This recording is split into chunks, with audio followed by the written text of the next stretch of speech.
it's working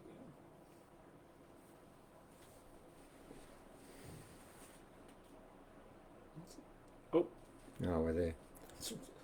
just looking at the time, it went to 8 minutes and then jumped back to 2 seconds. Oh, So okay. Well, look, that's Facebook glitching, don't not waste us. my time. I'm going to be too long anyway. Evan told me I should keep this really brief. Didn't you, Evan? I did. And it's not going to happen. It's not going to happen for a couple of reasons. So I need to explain that what we normally do is we put up an article, which I have written, that goes with what we're going to talk about in our next conference, which I haven't done. So first of all, I need to explain we're actually talking about two conferences, one on November, which is on the end of this month, which is a paying event. Then the one we're doing on December the 22nd, which we never intended to do, and we're never going to go near that date. We're going to leave December free. But due to a combination of events, we're putting up a free online. Well, it's not free because we're going to have to pay for it. We're going to have to pay to put it up because we've got to stream it with other people. So it's actually going to cost us money, but we're not charging anything for this one. And by rights, Evans told me that as I talk, the longer I go, more people drop off. Well, we really should talk about the paying event first, but I'm not going to do that. I'm going to do it the other way around. Ladies and gentlemen, it goes a little bit like this. A lot of people here might be aware of the fact that last year, on the 21st of December, we were involved in a ceremony that took place at Uluru, which was successful. And we've put articles up and we've shown, in fact, I've attached a couple of things to this article, shown evidence of what actually happened on that day. Now, that being the case, it was successful, and our understanding was after that, after the 21st of December last year, we got 15 to 20 million people to come to the event and turn the rock on. And we figured that was it. And that was my intention. We're just going to go back and do other stuff and sort of put on online conferences that talk about what sort of future this will hold and what different people speaking about different aspects of the change that's coming and how there needs to be new blueprints. And that's been our focus. And it has been for quite some time. And then all of a sudden, about a week and a half ago, things started to change. And by this time, we worked out we're setting up the other online conference on the 27th or 28th. I'm not sure when, but Evan will tell me. It's posted alongside. A couple of things that took place, and that led on to something else. And I need to go backwards a bit and wander off for a while to get you back to where we need to get. Now, primarily what happened was about a week and a half ago, there was an article in the Sydney Morning Herald, which is one of the major newspapers in Australia. And I'm not going to get involved in this needle business. I'm not making any commentary on whether it's a good or bad thing. That is not my interest. We don't get involved in that. Not that we don't have an opinion. It's just that we've got the common sense not to use the word, which will get us kicked off anyway. So that wasn't the issue. And I'm going to hold up a picture right now and I'll show you this picture of this young girl. And I want you to have a bit of a look at her face and try and memorize it. We'll come back to it a bit. Because there was an article there. And it was written by three people, Kiran Gupta, Josh Dye, and Natasha. Oh, I really can't say that word. It's Greek and I can't get my mouth around it, so I won't insult her.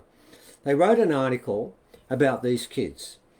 And they referred to this as being, this was a relief that a year from hell was close to ending.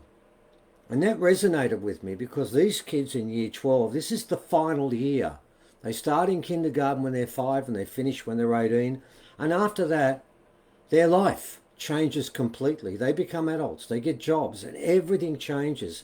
And the last 2 years of school, and I should know because I've been a school teacher most of my life, socially are the most fantastic for these kids because they've got parties, they've got cars to drive around, they get freedom, they get treated a little bit like adults at school, and everything changes. And this is supposed to be the culmination of their schooling. I want to read to you now what this young girl said. Now I want to give you some background to who she is. And she said here, many students just want the exams to be over, said Harriet Shen, co-captain of Rose Bay Secondary College. Now I need to make a point there. She's the captain of Rose Bay, a very elite high school. She's a very pretty young girl, and she's got the whole of her life in front of her. She should be beaming because everything's worked out well. She's chosen as the captain. That will go down well when she goes to uni, and she'll probably pick up a nice course, get a great job, and everything's fantastic. But then she goes on. We found a collective sense of mental exhaustion and a lack of motivation, which has led to feelings of unpreparedness. Most students are exhausted and lacking spirit. Now, this has come from the top level, and she goes on to say further on, she wished they called the exam off. In other words, what's happened is the last 2 years of her life have been social isolating. Lockdowns, masks, no socials, no social engagement with other people, social distancing. The whole of the last 2 years have been a disaster for these kids. And it made me wonder a bit, is this the solution? And if it is a solution, what we've done is we've done something hideous here. We've robbed children of their joy of life and the joy of learning. They're exhausted and lacking in spirit. This is a damning indictment of something that I think is horrific. Now, I remember, and I'll hold this picture up again, I remember I asked both Evan and my wife, I didn't tell them the story, I just said, give me a word that describes what this girl looks like. And the words were mistrust and weariness. And as a teacher, if that's what I give my kids in year 12, I've failed. If I've got them so they're lacking in spirit, lacking in motivation, tired, dispirited, cynical, all of these things, this is what a solution, this is not a solution. This is worse than any solution you can think of. It's an appalling story. And I want to add to it. A couple of days later, I'm sitting around thinking, this is horrible. A couple of days later, the second knife hits. I'm speaking to a friend of mine, and he told me about having a conversation with his grandchild, who's 4, just about to go to school, but not there yet. So surely this kid's safe. He hasn't been damaged by the crap that's happened at school. Because even after the lockdown, we don't have a lockdown anymore. We've had more lockdowns than anywhere else in the world. Over 1/10 of the schools since the lockdown has been called off have been locked down again. So every kid, when they goes to school each day, wonders, will we be next one to go? Will we be staying another day? Will I be with my friends that day? Can I go out and socialise with them? All those things become a major question mark now. Now, what happened with this young kid? They were telling me about the fact because they can't go and visit their child because they're in another state. And, of course, all the states are locked down from each other. And he said to me at the time, they were talking to their grandson, and just having an aimless conversation about toys or Lego. I'm not even sure what it was because I wasn't there. Then he told me what happened out of nowhere. This kid just said one thing. I want to kill. And I won't say the word. It starts with C and ends in D. And he's not gone to school yet. And already, he's a very peaceful child. He doesn't hit. He's not aggressive. He doesn't have any of those tendencies. But he does want to kill one thing. So I started to think about this and thought to myself, what the hell is going on here? We're destroying a whole generation, our children. I don't care if we're older, my age, I don't care. We can put up with it. We've had a great life. I've had a fairly good life. And when I was a kid, I was doing socialising, all these sorts of things, and had a great time. Not anymore. And then was a coup de grace. In the same paper, the Sydney Morning Herald, in the Saturday edition, which was last week, a journalist by the name of Malcolm Knox, one of the best journalists in the Sydney Morning Herald, wrote a 2-page rebuttal of what these kids had said. And the heading was that the parents were suffering. And he goes on to say in one paragraph, the young children are pliable, they adapt well, they can cope with new situations. It's not a problem for them. This will not be an issue with them. They'll enjoy it. It's the parents who are extrapolating how they feel and putting it on the kids. It's not the kids at all. We've imposed these thoughts upon them. This comes from an adult. Now, what I can tell you is this. I've been a teacher in primary school and high school. I've been a principal in primary school. I've been a head teacher in high school. And I know 2 things. The 101 of teaching is number 1. Number one, before anything else, give the kids stability and predictability. Now, we've got over 50% of the kids in New South Wales right now don't have a permanent teacher. They've got casuals coming in each day. Some teacher classes have been put together into 2 classes. This is not how you run a classroom. If you don't have stability, if the kids don't know what each day is going to bring, they don't know who's going to teach them, they don't know what's going to happen, they get on edge. This person, there's a lot of other words I could think of, the journalist who claimed and spoke on behalf of all of the children, of which he's not one, and he was never a teacher. He claims that chaos is great for kiddies, but the adults don't like it. And then they foist their opinion on the kids. And I thought to myself, that is pathetic. And then I questioned myself, what can I do? And this is where it gets difficult. Up until now, all of this is factual. Well, what happened was within 10-15 minutes, and this does get tricky, ladies and gentlemen, I was given a message. Now, as you probably know, we have rings from Atlantis, rings from Lemuria. We have a pendant that comes from Egypt, becomes pre-Egyptian, and it's 24% not identified on the planet. Metal in there we can't recognize. We've got rings from Lemuria that are 42% can't identify. We've got a ring from Atlantis that has a section of there not on the periodic table.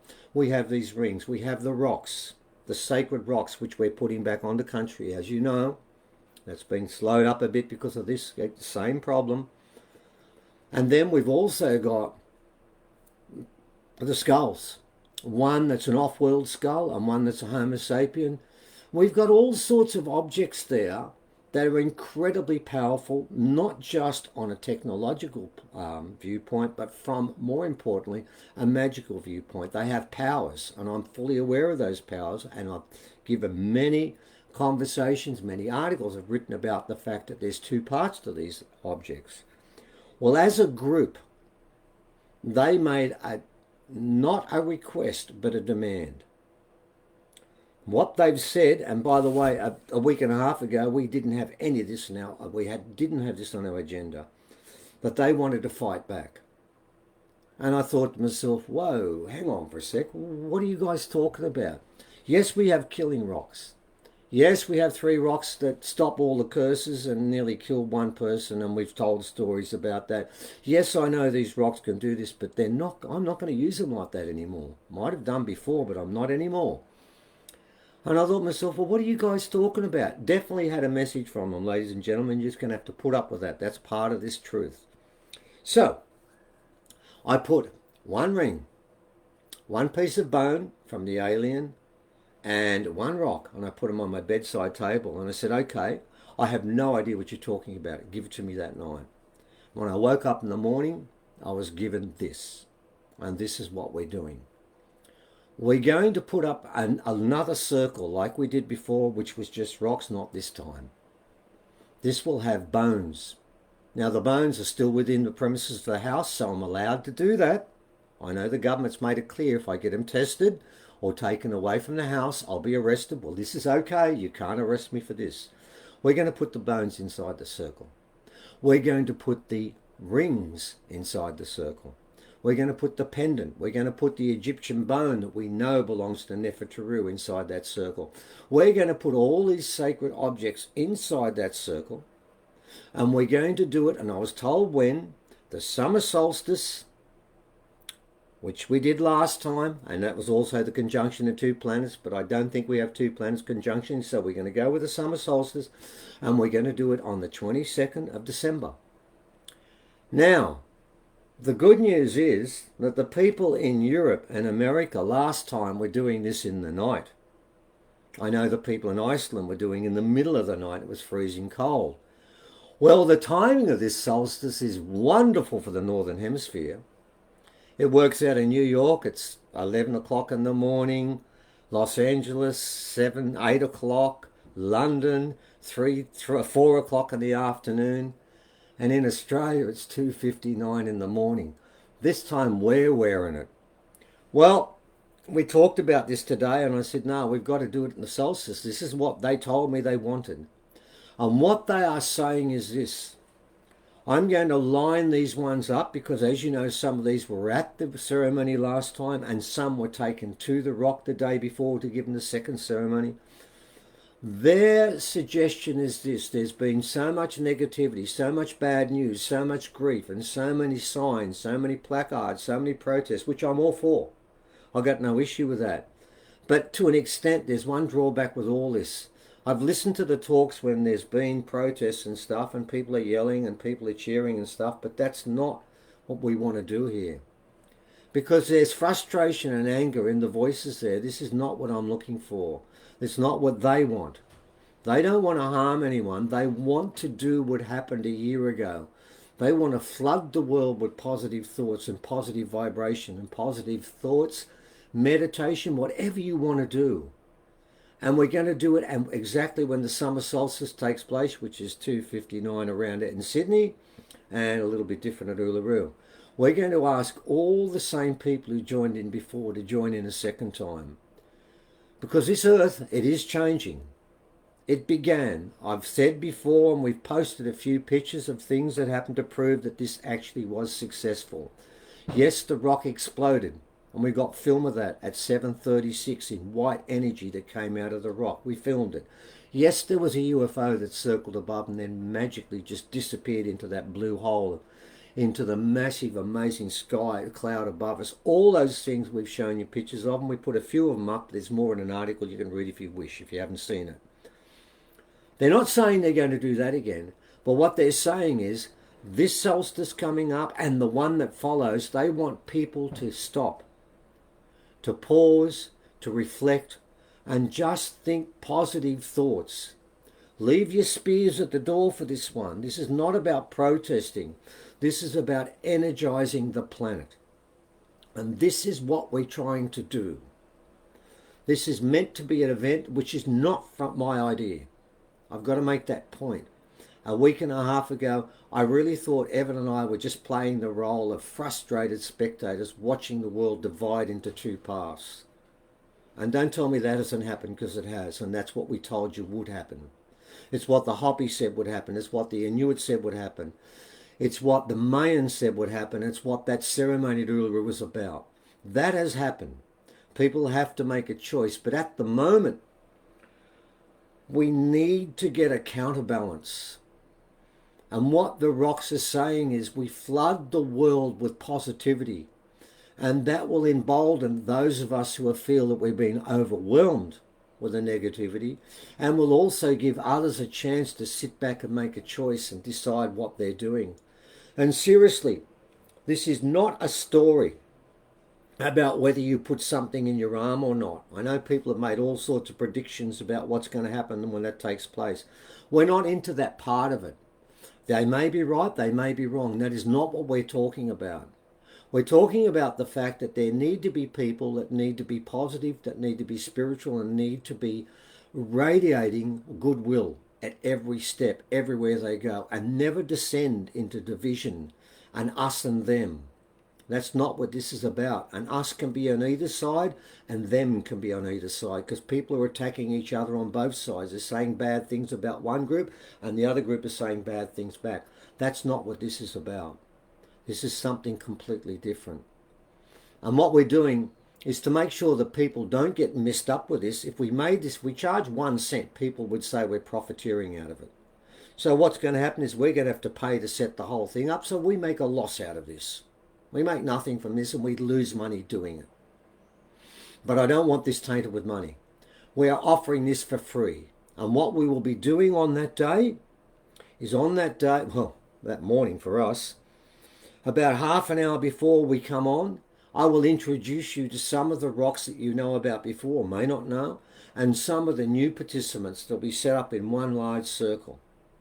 We will have the camera face possibly above. We'll get closer to it. We'll try and get the camera inside so you can see all of them. And we will telecast that for half an hour. And once that half hour is over, we'll just stop the ceremony. That's it. And we're going to leave that for half an hour. Now, I don't care whether you decide to send your energy straight to Uluru or send it to these rocks which are facing Uluru, and we're at the last ceremony close to Uluru and beside Uluru, and we'll be sending it to. It doesn't matter whether you take our way or go straight across. What we're asking is, well, no, it's not us.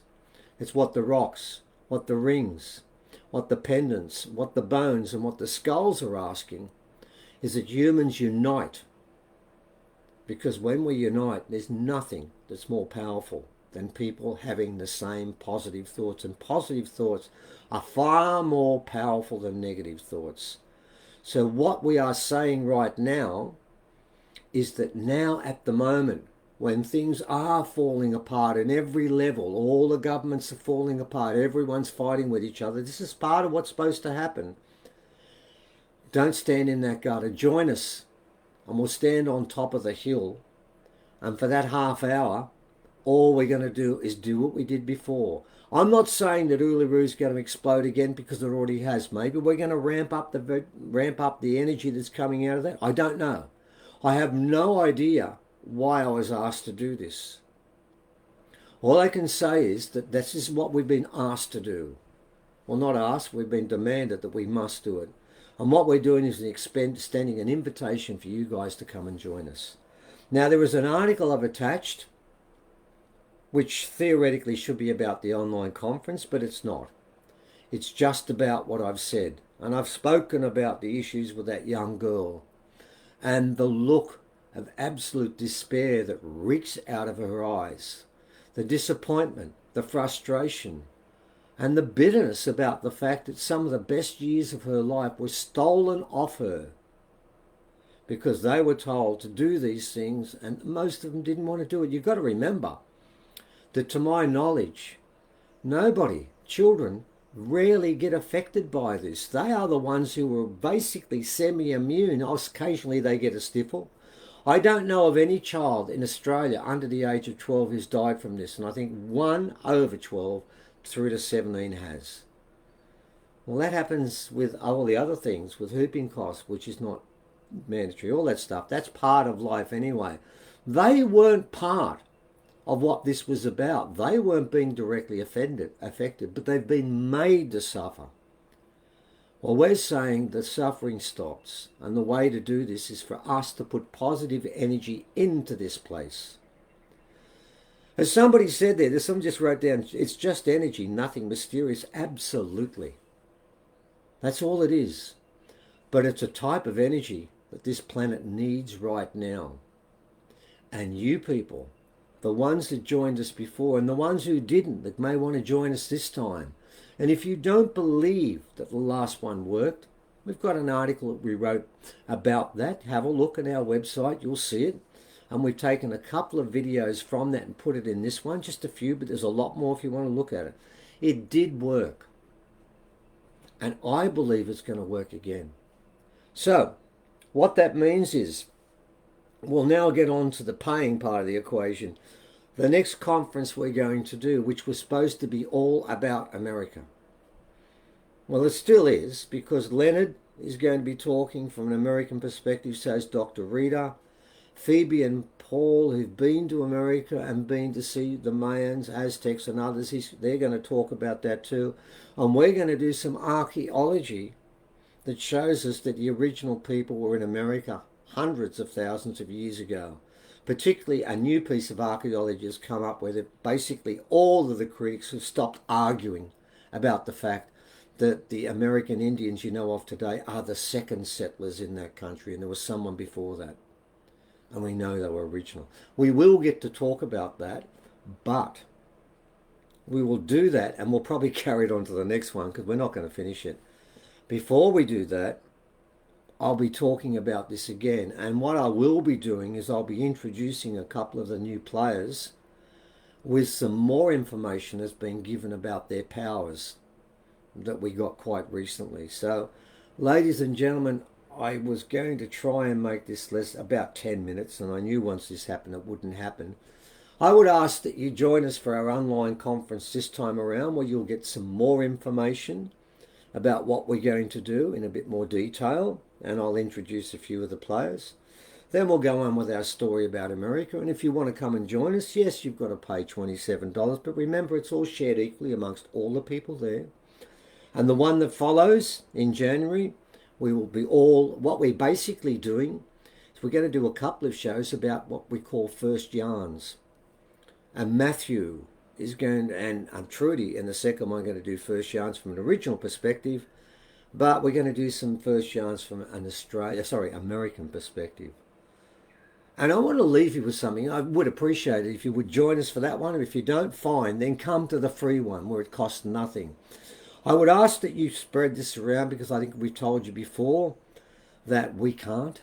We're on our last legs here when it comes to Facebook and all this sort of stuff. But of all the times I've asked you to spread, and I've asked that a couple of times, the first time we did rocks, and that was brilliant. You got us into six figures again. This is more important, because this wasn't my idea. This is theirs, but it's not just the rocks, it's all of them. And I want to close this by sharing with you a story that Uncle Matthew I was talking to today. He loves talking about first yarn, second yarn, and he was telling me a yarn about what's happening today. And he told to me in a completely unusual way. He said, this is actually the yarn of the fish traps in the ocean. And when he told me that, I thought to myself, Matthew, what are you talking about? This is about everyone being locked up. This is not about fish and traps and stuff like that. And then he told me the story. And he said, what happens is this. He said, they put traps along the beach there, and I know some at Lennox Head, and there's some at another place further up there, and we're talking about those traps. And what happens is, when the tide comes in, all the fish come in, and they get in these little pools and stuff, and they stay there. And when the tide goes out, they stay inside there. And I said, why do they stay? He said, oh, because there's lots of food there. And it's safe, and they're protected, and they can all mill around together. And they feel really comfortable being with each other, and there's seaweed there, there's small animals there, there's all sorts of food. It's safe, it's not rough, and they feel comfortable and secure in their group. He said, and they stay there. And then when the tides come back in, the other fish come along and say, brother and sisters, get out of there, you're trapped, you're trapped. You won't end up well. And they say, oh, no, we're fine there. This is great. No waves here, there's plenty of food. Plenty of company. No, we'll stay. And he said one day they stayed. Then some blackfellas come down to that fish trap, and they pick all the fish up. They take them out of there. They put them down on the sandbank, and they cook them up, and they eat them. And he said, that's what's happening today. He gave me the reasons how that worked, but I'll let you figure that out. That's an analogy from First Nations people, about what's happening. There's a fish trap in there. But you know what? You can get out of it, or you can stay in it. It's your choice. But if you stay in it forever, it doesn't work out well. So I want you to think about that. And if you can, ladies and gentlemen, think about one thing. That what we're doing, unfortunately, Malcolm Knox, you're wrong. It hurts the children more than it hurts the adults.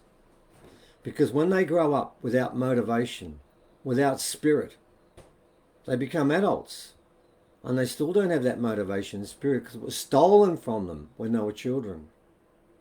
And that is no way to bring up our children. That's no way to bring up our society, and it's no way to live. And if you want to change that, if you want to protest, fine, that'll help to an extent. But if you really want to do something that makes a big difference, don't worry about that. Spend your time sitting on country. Remember the rule, ladies and gentlemen. If you want to send your energy to Uluru or send it to the rocks, it's got to go through the ground, because the rocks belong to the ground. Uluru is a big rock that's stuck in the ground. You've got to reach them that way. I know it's going to be cold, but this time, hey Evan, it won't be cold in the rest of the place, will it? No, they'll be fine. Oh yeah, but most of them are in the day. I know, and we felt sorry for them, didn't we? Well, it could still be cold in some places in the winter in the day. Yeah, I know, but it's a little bit better in the day, isn't it? I hope so. Yeah, for us, we were feeling sorry for them last time, getting up in the middle of the night.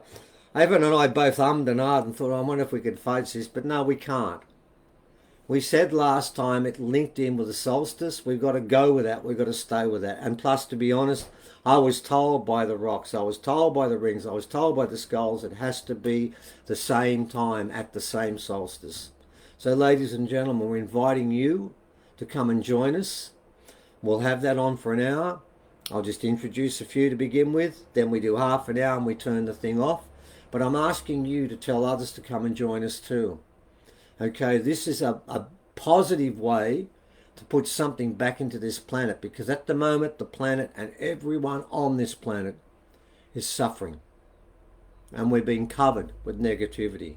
Let's clean the planet up and clean ourselves off. And for half an hour or maybe longer, we can just do one thing. We can just think positive thoughts and pour that back into this planet. So my invitation is to come and join us there. Join up.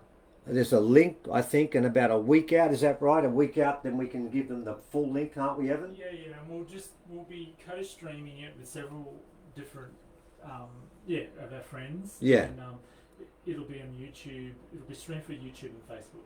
Okay, for so a few that's, different platforms. and that'll all get worked out in the last link where you get that final link. But for now, join us, please. You can put your name down, because if you don't put your name down, then you can't be part of this one. I mean, we can show it on YouTube later, but if you want to be actively involved, you've got to put your name down, and it will cost you nothing. It's free. Okay? It's open to everyone.